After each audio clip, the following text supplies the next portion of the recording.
For some reason, my first love was always a landscape. I feel some kind of peace. It's a space to breathe.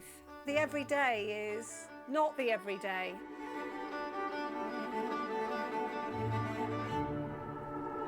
I think I see amazing things in the everyday. The ordinary things can become quite extraordinary. I think we just don't pay enough attention to it. That connection I've made to my own locality is something I want to share with you. I want you to find the things that are important to you. I started my career as a fine artist, so I trained in painting, and I bring the painter's eye to my work, that training, that fine art training. But I really embraced the world of textile, the way that I can touch materials under my skin. Touching cloth makes me connect. When I'm creating my work, I'm always working to and fro between that struggle of what it is I'm trying to make and then a realization that I'm allowing the materials to speak to me and finding some meaning through the making process. As a student, and when I was first starting to discover how I wanted to work, I needed to develop an open mind. I saw failure as a failure of me, but now I see it as a matter of course. You can only achieve if you're prepared to fail. Accept the failures that come with learning. They're sometimes the best things I've done in my work. It's because of the failures.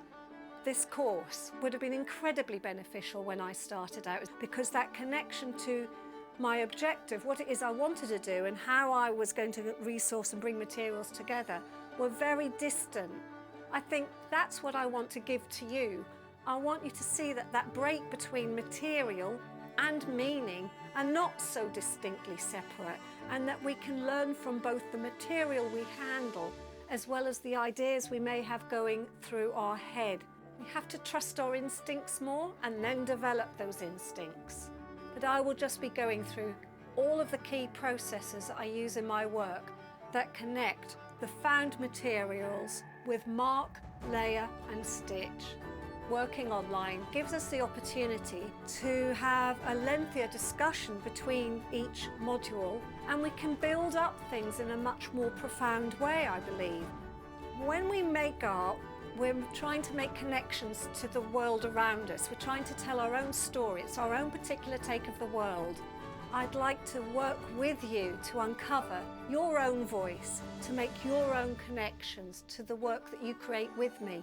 So I want us to engage in that participation that we can have by being creative together. I've spent 40 years finding my own way through my work.